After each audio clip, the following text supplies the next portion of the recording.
Hello प्यारे बच्चों, एक बार फिर इस चैनल पर हम आपके लिए एक लेक्चर लेकर आए हैं। इससे पिछले लेक्चर में हमने संख्या पद्धति का एनवा पद निकालना सीखा था। उस पर आधारित आज इस लेक्चर में हम प्रश्न देखेंगे जो कि बोर्ड में आने की बहुत ही संभावना है। तो चलिए इस लेक्चर की शुरुआत हम करते हैं।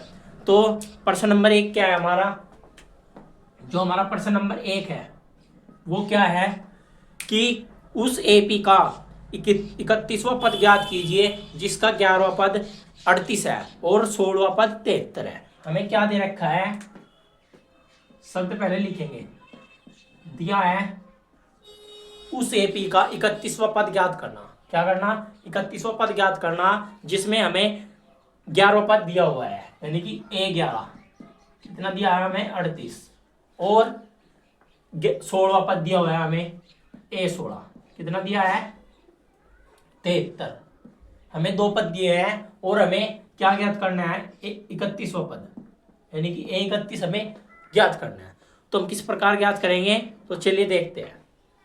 हम लिखेंगे चूंकि हमें क्या दिया है A11, तो A11 बराबर 38 है। तो हम क्या करेंगे, A11 क्या होता है A प्लस 10D बराबर 38। यह हमारी समीकरण 1 बन जाएगी। ऐसे ही तथा A16 बराबर हमें कितना दिया है 73। A16 16वां पद कैसे निकलता है A प्लस 15D बराबर 73। यह हमारी समीकरण 2 हो जाएगी। अब हम क्या करेंगे, समीकरण 2 में से समीकरण 1 को घटाएंगे, विलोपन विधि का यूज करेंगे। आपने कक्षा 8 में विलोपन विधि पढ़ी होगी। तो समीकरण 2 को समीकरण 1 में से घटाने पर समीकरण 2 में से समीकरण 1 को घटाने पर तो समीकरण 2 क्या हमारे पास A प्लस 15D बराबर 73 के, ये हो जाएगी समीकरण 2। और A प्लस 10D बराबर 38 के, हो जाएगी हमारी समीकरण 1। और जब भी हम समीकरणों को घटाते हैं तो उनके चिन्ह बदल जाते हैं। जो प्लस का है वो माइनस का, तो सब ये क्या हो जाएंगे माइनस के। और एक प्लस के एक माइनस का हमेशा कट जाता है। और हमारे पास कितना बच गया 5D। और 13 में 8 गए 5 और यहाँ 6 में 3 गए 3, 35 बच गए प्लस के। और यहाँ से हमारा D का मान आ गया 7, 5 7 35, यानी कि D का मान हमारा 7 आएगा। अब D का मान क्या करेंगे, कोई सी भी एक समीकरण में रख लेंगे, या तो 1 में या 2 में। तो D का मान समीकरण 1 में रखने पर D का मान समीकरण 1 में रखेंगे तो समीकरण 1 में क्या करेंगे, क्या है हमारी समीकरण A प्लस 10D बराबर 38 के। तो A प्लस 10 गुणा 7 बराबर 38 के, तो A प्लस 70 बराबर 38 के। ये हो जाएगा हमारे पास A बराबर 38 माइनस 70, 38 माइनस 70। अब हमारे पास A बराबर कितना बचेगा माइनस के 32। अब हम 31वां पद आराम से निकाल सकते हैं, क्योंकि हमारे पास ना तो प्रथम पद था और ना ही उसका सार्वंतर था। अब सबसे पहले हम क्या करेंगे, दो समीकरण लेंगे और उन्हें हल करके सार्वंतर निकाल लेंगे और उस सार्वंतर से A का प्रथम पद निकाल लेंगे, यानी A। अब हम क्या करेंगे, हमें क्या ज्ञात करना है A31, यानी कि 31वां पद। 31वां पद क्या होता है A31 बराबर, हम क्या करेंगे एनवें पद का फॉर्मूला लगा देंगे। तो 31 यानी कि A plus 31 minus 1 into D का मान कितना है हमारे पास 7, ये हो जाएगा। यानी कि A plus n minus 1, n का मान कितना है यहाँ पर हमारा, n का मान भी कितना दे रखा है, n बराबर 31, n बराबर हमारे 31 है। तो n का मान 31 आ गया माइनस 1 और D का मान 7, और यहाँ पर A का मान पुट कर देंगे। A का मान है हमारे पास माइनस के 32, तो ये आएगा माइनस के 32 प्लस 30 गुणा 7, ये हो जाएगा माइनस के 32 और प्लस के 210। और इसी प्रकार हमारा 31वां पद कितना आ जाएगा 178, और ये इसका आंसर हो जाएगा। सबसे पहले हम क्या करेंगे, दो समीकरण बना लेंगे और उन दोनों को हल करके सार्वंतर निकाल लेंगे और प्रथम पद निकाल लेंगे। फिर हम कोई सा भी पद निकाल सकते हैं पूरी भी समांतर श्रेणी में। आप इसका स्क्रीनशॉट ले सकते हैं, फिर हम अपने अगले प्रश्न की ओर बढ़ेंगे। चलिए आप इतना स्क्रीनशॉट लीजिए। तो चलिए अगला प्रश्न देखते हैं क्या है। प्रश्न नंबर 2। प्रश्न नंबर 2 में क्या कहा गया है? प्रश्न नंबर 2 है एक एपी। हमारे पास एक एपी है जिसमें 50 पद है, जिसका तीसरा पद 12 है और अंतिम पद 106 है। इसका 29वां पद हमें ज्ञात करना है। तो हमें क्या क्या दे रखा है देखते हैं। दिया है, सबसे पहले लिखेंगे दिया है एक एपी में 50 पद है, यानी कि 50 पद का मतलब n का मान, n बराबर हमें 50 दे रखा है।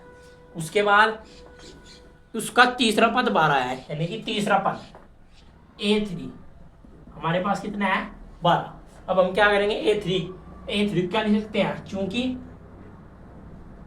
A3 बराबर 12 और ये हो जाएगा A प्लस 2D, यानी कि A3 A प्लस 2D बराबर 12। और ये हमारे पास क्या बन जाएगी समीकरण 1। उसके बाद और क्या दिया है हमारे, अंतिम पद 106 है। अंतिम पद क्या होता है हमारा, अंतिम पद यानी कि an बराबर हमारे पास 50 है और n का मान है हमारे पास कितना है 50, तो कुल 50 पद है।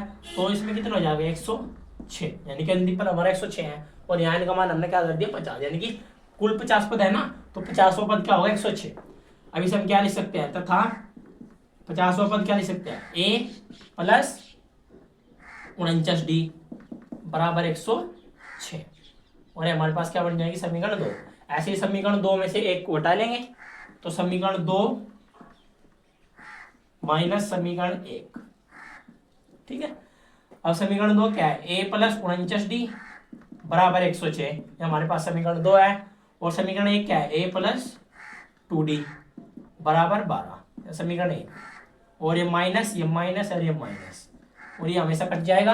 हमारे पास कितना बचेगा 47D बराबर, ये बचेगा 4 94, कितना बचेगा 94 और 47 दूनी 94 होते हैं, तो डी का मान आ जाएगा हमारे पास 2। इधर भाग में जाएगा ना तो कट जाएगा। अब डी का मान कोई भी समीकरण में रख देंगे, तो डी का मान समीकरण 1 में रखने पर, डी का मान समीकरण 1 में रखेंगे तो a प्लस 2D बराबर हमारे पास 12 है, तो a प्लस 2 गुणा डी का मान कितना है हमारे पास 2 बराबर 12, तो a प्लस 4 बराबर 12, a बराबर 12 माइनस 4, तो a बराबर आ गया कितना हमारे पास 8। a का मान कितना आ गया हमारे पास 8। और हमें क्या ज्ञात करना था 29वां पद, क्या ज्ञात करना था a29, ये हमें ज्ञात करना था। तो हम क्या करेंगे nवें पद का फॉर्मूला लगाएंगे, an बराबर a plus n minus 1 into D. an का मान कितना है हमारे पास a29, यानी कि n का मान कितना है 29 बराबर a का मान 8 प्लस 29 माइनस 1 गुणा 2, ये हो जाएगा 8 प्लस 28 गुणा 2, ये हो जाएगा 8 प्लस 28 दूनी 56 और ये हमारे पास कितना जाएगा 64, कितना जाएगा 64, ये हमारा 29वां पद कितना जाएगा 64। आप इसका स्क्रीनशॉट लीजिए, फिर अपने अगले प्रश्न की ओर बढ़ते हैं।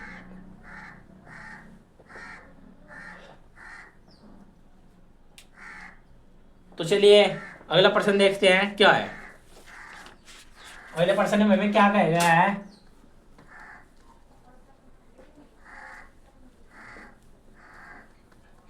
अगला जो प्रश्न है हमारा वो क्या है, वो है यदि किसी एपी के तीसरे और 90 पद क्रमशः 4 और -8 है तो इसका कौन सा पद शून्य होगा, ये हमें ज्ञात करना है। हमें क्या दे रखा है, एपी का तीसरा और 90 पद दिया है, यानी कि दिया है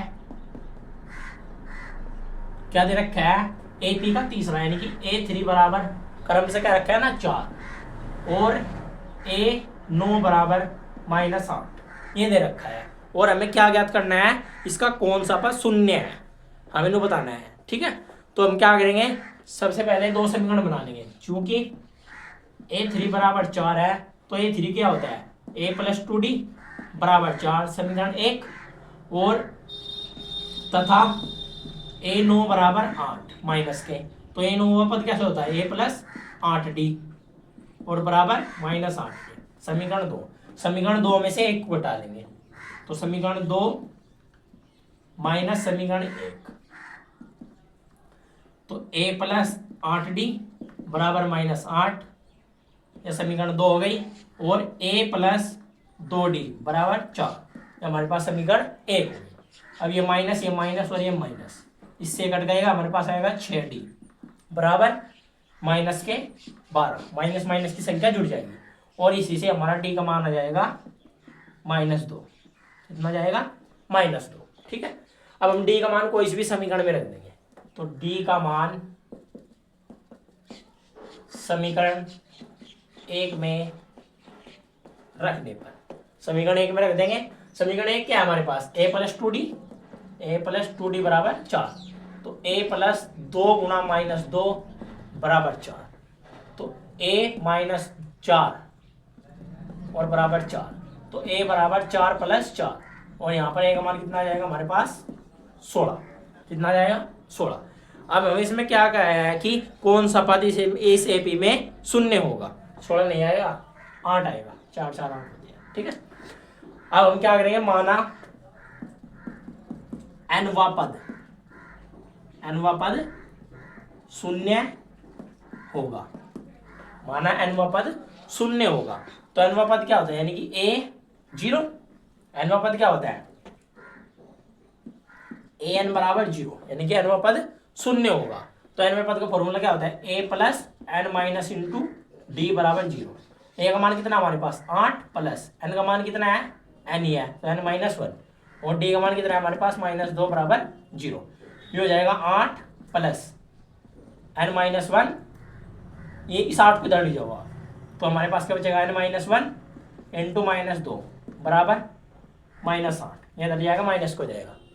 अब ये इधर गुणा में इधर ये भाग में चल जाएगा तो n-1 बराबर -8 और बटे में -2 क्या बचेगा -2 ठीक है। अब हम क्या करेंगे माइनस से माइनस कट गया 2 चौक 8 तो n बराबर हमारे पास 4 और ये इधर प्लस का था ये इधर माइनस का तो उधर ये प्लस में तो n का मान हमारे पास कितना आ गया n बराबर 5 ठीक है। तो हमें क्या याद करना था अतः 5वां पद शून्य होगा और ये इसका क्या हो जाएगा आंसर ठीक है। आप इसका स्क्रीनशॉट लीजिए फिर हमने अगले प्रश्न की ओर बढ़ते हैं।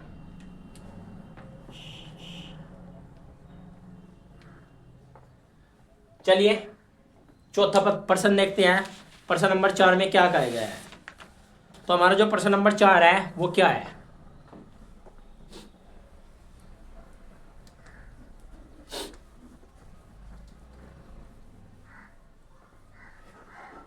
प्रश्न नंबर 4 है हमारा किसी एपी का 17वां पद उसके 10वें पद से 7 अधिक है इसका सारवंतर ज्ञात कीजिए।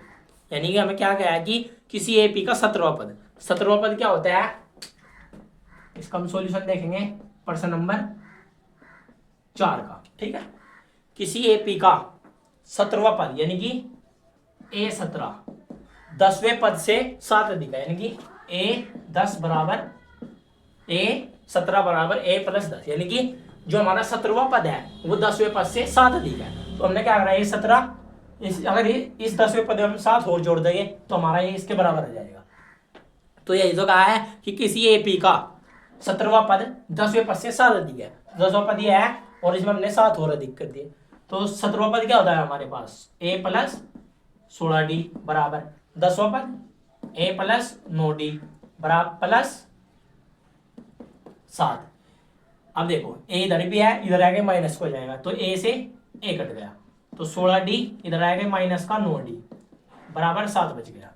अब 16 में से 9 गए कितने बच गए हमारे पास 7d और बराबर 7 तो d बराबर 7/7 और ये d का मान आ जाएगा हमारे पास 1। यही हमें ज्ञात करना था ठीक है। आप इसका स्क्रीनशॉट ले सकते हो। फिर हमने आज के इस लेक्चर के लास्ट प्रश्न की ओर बढ़ेंगे प्रश्न नंबर 5। हम यहाँ प्रश्नावली प्रश्नावली 5.2 के प्रश्न पढ़ रहे हैं। प्रश्नावली 5.2 के प्रश्न पढ़ रहे हैं इस लेक्चर में। तो इससे अगले लेक्चर जो हमारा होगा वो होगा हमारा n पदों का योगफल, n पदों का योगफल, जिसमें हम SN का सूत्र पढ़ेंगे, जिसमें हम SN का सूत्र पढ़ेंगे। तो चलिए अपने इस लेक्चर के लास्ट क्वेश्चन की ओर बढ़ते हैं। तो इसमें लास्ट क्वेश्चन क्या है हमारा, वो है प्रश्न नंबर 5। प्रश्न नंबर 5 में क्या कहा गया है कि AP, हमारे पास एक AP है 315, 3, 15, 27, 39, 3, 15, 27, 39 में कौन सा पद उसके 94 पद से 132 अधिक होगा। यानी कि हमारे पास क्या दिया है, एक AP है हमारे पास, क्वेश्चन नंबर 5 है। AP क्या है हमारे पास, 3, 15, 27, 39, ये हमारे पास AP दे रखी है। ठीक है, AP दे रखी है। अब इसमें मैंने बताना है कि इसमें कौन सा पद 94 पद से 132 अधिक होगा। तो क्या करेंगे, कौन सा पद, तो माना nवा पद, माना nवा पद 54वें पद से 132 अधिक होगा। हमने क्या करा, nवा पद मान लिया, तो जो nवा पद है वो 54वें पद से 132 अधिक होगा। तो nवा पद यानी कि an बराबर A54 प्लस 132, यानी कि an nवा पद 154वें यानी कि 54वें पद से 132 अधिक है। तो nवा पद क्या होता है हमारे पास, A plus n minus into D बराबर 54वां पद A plus 53 D plus 132। A से A कट गया और यह आ जाएगा हमारे पास n माइनस 1 इंटू डी बराबर 53D प्लस 132। कितना आ गया, 132। अब हम क्या करेंगे, इसका सारवांतर निकाल लेंगे। सारवांतर कैसे निकाल लेंगे, D का मान, चूंकि दूसरे पद में से पहले पद को हटा देंगे, यानी कि D बराबर A2 माइनस A1, क्योंकि हमें यहाँ D का मान धरना है, n का मान ज्ञात करने के लिए हमें D का मान चाहिए। तो ये आएगा हमारे पास D बराबर 15 माइनस 3, तो D बराबर हमारा जाएगा 12। कितना जाएगा, 12। तो n माइनस 1 इंटू 12 बराबर 53 इंटू 12 प्लस 132, ये हो जाएगा हमारे पास n माइनस 1 इंटू 12 बराबर 12 36, हासिल लगे 3 और 12 5 60, 60 3 63 और ये प्लस 132, ये हो जाएगा हमारे n माइनस 1 इंटू 12 बराबर, इसे जोड़ देंगे 6 2 8, 3 3 6, 6 1 7, ये हो जाएगा हमारे पास 768। अब हम क्या करेंगे, इसे गुणा को इधर भाग में ले जाएंगे 12 को, तो n माइनस 1 बराबर 768 बटे 12, ये 12 से कट जाएगा। तो n माइनस 1 बराबर ये हो जाएगा हमारे पास वार्षिक 72। कितना बचेगा हमारे पास, कितना बचा, वार्षिक 72 हमारे पास बच गया। 12 से भाग कर लो, 768 को वार्षिक 72 हमारे पास बच गया 48, तो 12 चौक 48, तो हमारे पास कितना आ गया 64। अब हम क्या करेंगे, n का मान निकाल लेंगे। तो n बराबर 64 प्लस 1 और ये n बराबर कितना हो जाएगा 65। कितना हो जाएगा 65, और क्या लिख देंगे, अतः 65वां पद 54वें पद से 132 अधिक है, और इसका आंसर हो जाएगा। आप आज के लेक्चर का लास्ट प्रश्न था। आप प्रश्नावली 5.2 के हर एक क्वेश्चन कर सकते हो। 9वें पद पे आधारित जितने भी क्वेश्चन है वे आप सभी कर सकते हो। तो आप इसका स्क्रीनशॉट लीजिए, फिर हम अपनी वीडियो को एंड कर देते हैं। आपने स्क्रीनशॉट ले लिया हो तो हम अपनी वीडियो का एंड करते हैं। इसी के साथ इससे अगले लेक्चर में हम एसएन निकालना सीखेंगे, यानी कि एन पदों का योगफल। एसएन क्या होता है? एन पदों का योगफल। आपने प्रश्नावली 5.1 में क्या पढ़ा? डी निकालना यानी कि सार्वंतर और प्रथम पद निकालना। और प्रश्नावली 5.2 में क्या है? एन पदों का योगफल। आप उसमें से सभी क्वेश्चन कर सकते हो। जो उनसे भी क्वेश्चन नहीं होया आप उसे कमेंट में बता सकते हो, हम आपको उसका लेक्चर एक बता देंगे। तो इसी के साथ आपको एक मोटिवेशन लाइन बताता हूँ कि अगर आप किताबों के सामने झुक जाओगे, अगर आप किताबों के सामने झुक जाओगे तो ये किताबें आपके सामने पूरी दुनिया झुका देगी, कि ये किताबें आपके सामने पूरी दुनिया झुका देगी। इसी के साथ धन्यवाद, थैंक यू।